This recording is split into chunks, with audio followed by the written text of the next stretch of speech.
J'ai encore un peu des nerfs, je suis un peu sur les nerfs, les gars. À la fois, je suis sur les nerfs parce que je suis en colère et content. Enfin, je sais pas comment expliquer parce que ce qui vient de se passer là, en cette fin de match, il y avait quoi de nous, de nous tuer, quoi. Il y avait vraiment quoi de nous faire une crise cardiaque à tous les supporters de OL, là, parce que franchement, et même aux Lillois, parce que je pense sincèrement que ça a été une fin de match des deux côtés. Voilà, on a perdu tous 10 kilos. Non, sincèrement. Et bien ça va être ses amis, aujourd'hui on se retrouve pour le débrief de LOSC OL, match nul, 3 partout. Hein. Décidément, les rencontres entre Lille et Lyon, c'est toujours du spectacle, hein, faut quand même le dire. Entre le match en Coupe de France, il y a quelques semaines, où on gagne 2-0, on se fait remonter 2-2, voilà, on connaît le scénario. Il y a eu aussi ce match il y a 2 ans, lors de la saison 2020-2021, on a fait les champions, on gagne 2-0 et on perd 3-2. Ça m'a fait penser à Nice, d'ailleurs j'avais pas vécu un match aussi aussi mouvementé peut-être depuis le match de la saison dernière, OGC Nice-Lyon, quand on gagne 2-0 chez eux et qu'on en prend 3 en 10 minutes. Enfin, bon, c'est un mauvais souvenir, hein. D'ailleurs c'est toujours pas fermé cette séquelle, mais bon, ça c'est autre chose. T'as ça d'une part, et puis entre ce match-là aujourd'hui, franchement, les rencontres entre Lille et Lyon, c'est quelque chose, hein. Franchement, faut le dire. Écoutez, on va débriefer de ce match, hein. Donc déjà, on va commencer par les compos. Alors les compos, on les voit un peu spéciales, notamment on voit la titu de Ryu, hein, de Yohan Ryu. Lopez qui est blessé, qui j'espère sera de retour au moins pour les matchs importants, c'est-à-dire face à Nantes, hein, en Coupe de France. Il n'y a que là où je les attends. En vrai, en soi, c'est vrai que le résultat de ce match, il n'est pas réellement important. Au final, là, je suis limite content juste d'avoir vu un beau match en termes de scénario. Parce que comptablement, voilà, les gars, je le dis, la Ligue 1, comme je l'ai dit lors de ma vidéo précédente, je crois plus en rien en Ligue 1, donc ça sert à rien. Mais c'est pas grave, au moins on a vu du spectacle. Même s'il y a des choses que j'ai bien aimées et que j'ai beaucoup détestées dans ce match, on va en parler après. La compo, alors pareil, la compo, ils nous ont dit que c'était un 4-3-1-2 si j'ai bien compris. Bah moi j'ai trouvé ça bizarre parce que j'ai trouvé que Barcola et Sarr, surtout Cherki était pas vraiment, il jouait pas vraiment 10. J'avais plutôt l'impression qu'il jouait sur un côté. Ça fait des années que j'ai, même moi j'ai compris, hein, ça fait un moment aussi que moi j'ai compris que Cherki ne pouvait pas jouer sur l'aile. Au début je pensais qu'il était capable, il peut pas. Ça fait un moment que tout le monde l'a compris ça. Mais chez Laurent Blanc, visiblement, non, il l'a toujours pas compris. Et ça, Laurent Blanc, après, j'en parlerai aussi dans mes flops parce que lui, j'ai des choses à dire. Si on la compo, donc la défense, Diomandé, Lovren, Noukeba, Tagliafico. Alors, pareil, je sais pas si Diomandé était plus piston, je sais pas. Enfin, si Tagliafico était plus piston, je sais pas. Piston, pardon. Le Penant, Touisso, Cacré, c'est ça, globalement, le milieu de terrain. Cherki, Barcola, Sarr. Ouais, Sarr, c'est dur. Sarr, c'est dur. Hein. Ça, c'est dur. Hein. Excusez-moi de la petite vanne, mais là, c'est vraiment dur. Bon, déjà, ce qu'on peut dire dans ce match, les gars. Bah c'est que c'est un match dans sa globalité qui a été ultra animé, hein, si on parle pas vraiment tactique, tout ce qu'on peut dire c'est que ça a été animé. Hein, Alors en première mi-temps, c'est vrai qu'on a aucun but, on a un jeu 0-0 et je vais passer assez vite sur la première mi-temps parce que en soi, il n'y a pas grand chose à dire, si ce n'est que quand même les 10-15 premières minutes, je trouve qu'on est globalement très bon dans le jeu, on est dangereux, on se projette vers l'avant, on n'a pas peur de cette équipe de Lille, on en rentre dedans. Mais voilà, t'as cette action un petit peu de Barcola qui n'est pas tueur, hein, voilà, on voit tous de l'action de laquelle, enfin vous voyez tous l'action dont je parle, hein, cette action où il essaie de dribbler Chevalier, le gardien de Lille, et qu'il la met pas, c'est dommage, parce que là vraiment, moi sincèrement, j'ai envie de vous dire, vu la suite de son match, et même je prends aussi en compte le fait que les gars c'est encore un jeune joueur, j'en veux pas, voilà, j'en veux pas, ça va prendre du temps, il va acquérir de l'expérience, c'est un jeune joueur encore, on peut pas lui demander d'être forcément tout le temps tueur, même si, on va pas se mentir, ça tu dois la mettre, Bradley. On va pas se mentir, ça c'est des trucs que tu dois rater 1 ou 2 fois maximum, mais après il faudra que tu sois tueur plus tard. Parce que ça peut changer, et on l'a vu quand même que ça peut changer complètement le destin du match, parce que si tu mènes face à cette équipe de Lille, c'est pas pareil, je pense. Je dis pas qu'on gagne le match forcément, mais si tu avais mené en première mi-temps face à Lille, je pense que le match c'est pas du tout pareil. Après on aurait été capable aussi de le perdre aussi au final, ce match. Donc, tout aurait été possible en soi. Mais c'est vrai que voilà, ça m'a un peu saoulé. À part ça, écoutez, ça a été compliqué. Sinon, je trouve cette première période où voilà, globalement après Lille, c'est un peu revenu dans son match. Ça a enchaîné. C'est d'ailleurs Lille qui joue vraiment très bien. Hein. C'est une très belle équipe. Lille, c'est limite, tu vois, le problème de Lille, c'est limite leur effectif qui est peut-être pas assez qualitatif parce qu'avec le jeu de Paulo Fonseca, que je trouve qu'il est vraiment un bon coach, personnellement, enfin, du moins, je trouve que ce qu'il fait à Lille, c'est bon. Après, je sais pas ce qu'il a fait avant, mais c'est globalement très bon ce qu'il fait dans le jeu. On s'ennuie pas, hein, ça combine bien. C'est agréable à voir. Franchement, avec Lens, c'est peut-être l'une des équipes les plus agréables à voir en Ligue 1, je trouve. C'est marrant parce qu'en plus, c'est les deux rivaux, quoi. Donc, ouais, c'est pas mal. Franchement, j'ai bien aimé le jeu de Lille. Et notamment ce joueur, après j'ai attaqué cette seconde mi-temps qui est, bon là, c'est un match de tennis, hein. Voilà, il y a eu 6-7, voilà, c'est simple. Non, j'abuse, mais c'est vrai que j'aurais tant David, les gars. Bon, je me fais une petite aparté là-dessus, mais très bon neuf, les gars. Très bon neuf. Franchement, même s'il marque deux buts sur penalty. malgré tout très bon neuf le gars. En stats, il me semble qu'il est, du coup il a peut-être dépassé Mbappé au moment où je vous parle. Son premier triplé certes de sa carrière, mais c'est encore un jeune joueur. Et Lille, mine de rien, quand tu fais un peu l'historique, ça te sort pas mal de bons joueurs offensifs quand même, hein, entre les Leao, les Osimhen qui ont en train de tout cartonner à Naples. Franchement, Jonathan David, tu vois, moi les Parisiens plutôt d'acheter des tickets ou quoi, acheter un Jonathan David avant qu'il parte dans un autre club. Je vous dis ça comme ça pour vous parier. Bon, c'est pas le débat d'ailleurs, mais bon, ils sont fait éliminer, mais bon, voilà. C'est vrai que franchement, Jonathan David, j'aime beaucoup le joueur, c'est un très bon joueur. Je pense que sincèrement, ça peut devenir l'un des meilleurs neufs au monde. Après, on verra ce qui se passera. Hein. Seul l'avenir nous le dira, mais franchement, impressionné par ce joueur que je trouve vraiment très élégant et très intelligent. Bon, sinon, du coup, oui, on se prend parce que là je lui fais un peu des louanges, mais bon, c'est pas bon pour nous, ça, malheureusement, parce que bon, Jonathan David, qui, dès le début de cette seconde mi-temps, on encaisse un but, voilà.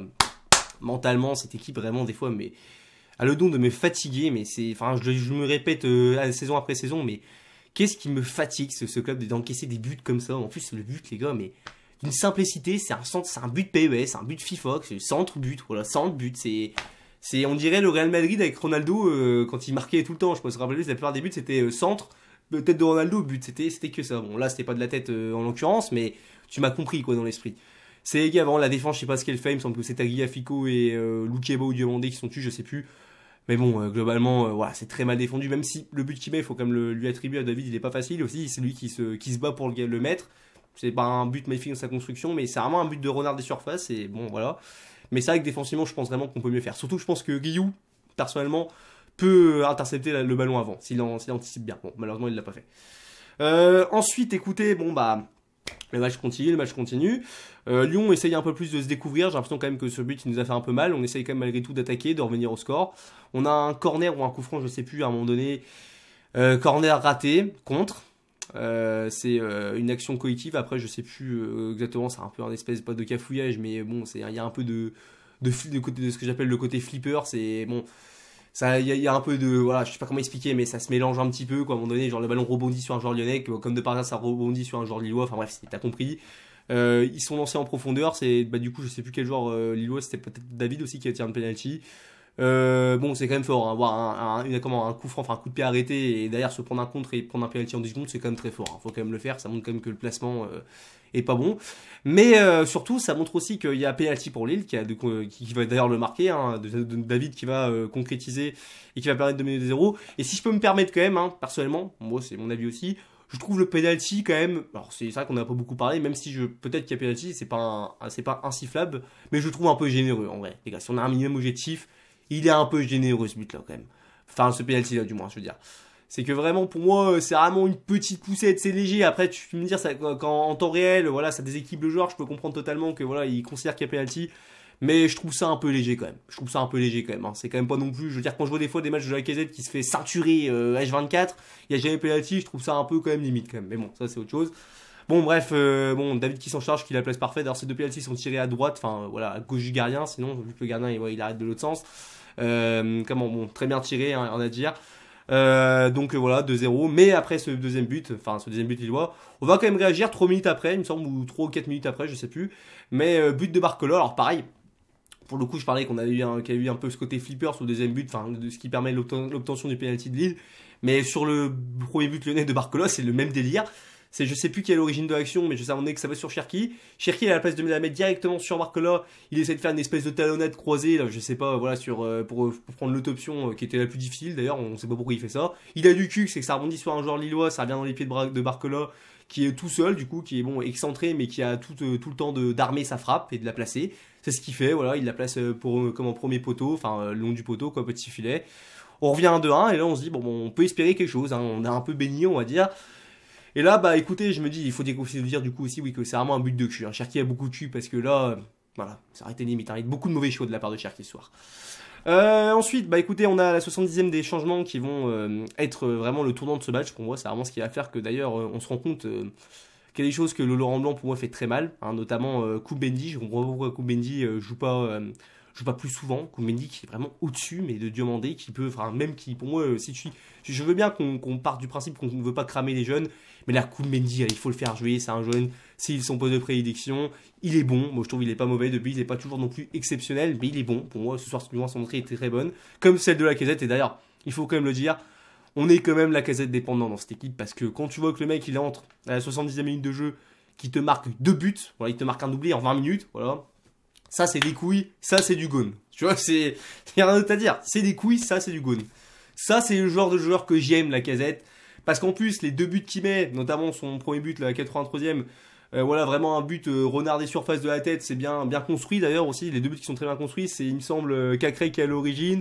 Après, c'est Barcola qui centre. Tête de, du coup, de Lacazette.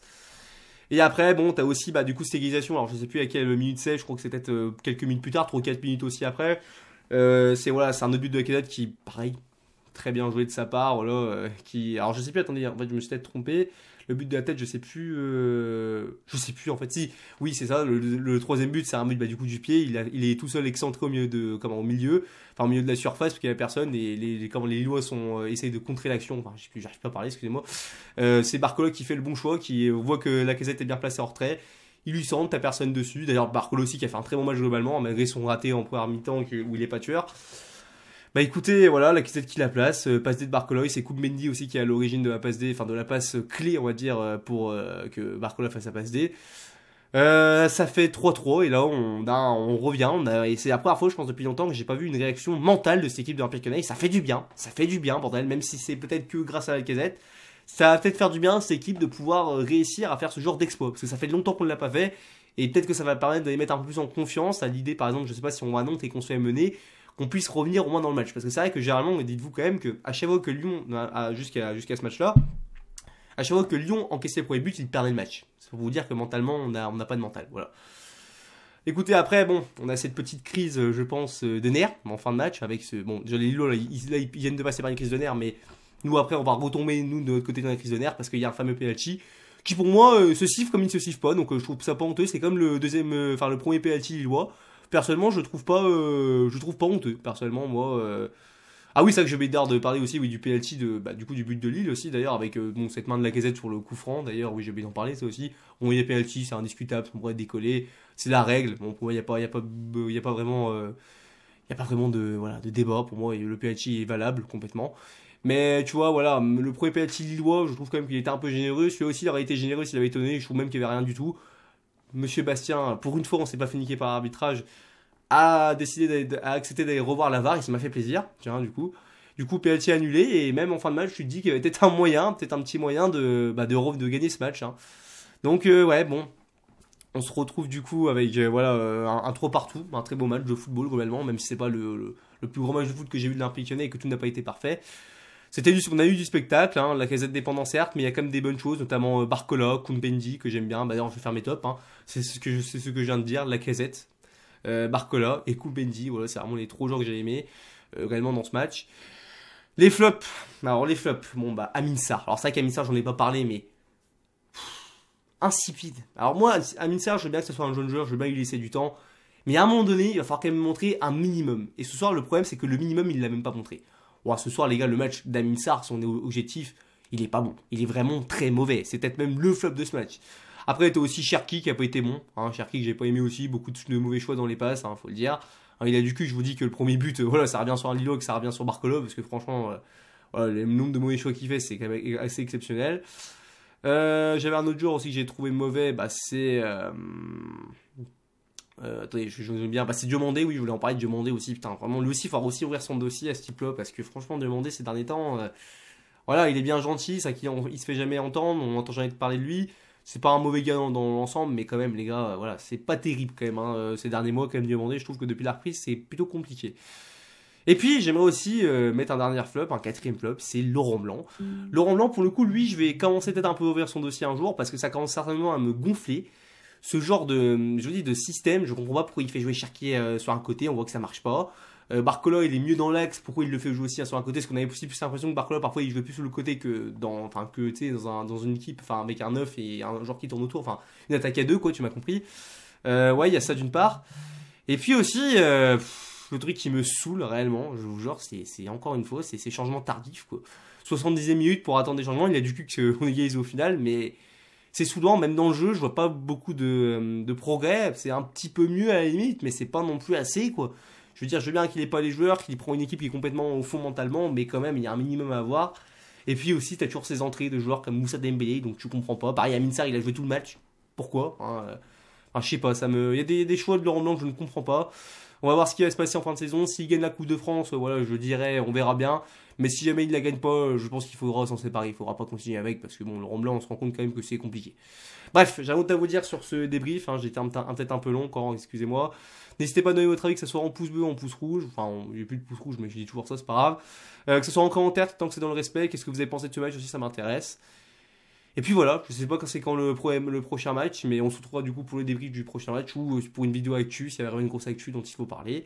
Et puis voilà, c'est tout ce que j'avais à vous dire. Et puis voilà, c'est tout. Puis allez l'OL, à plus les amis.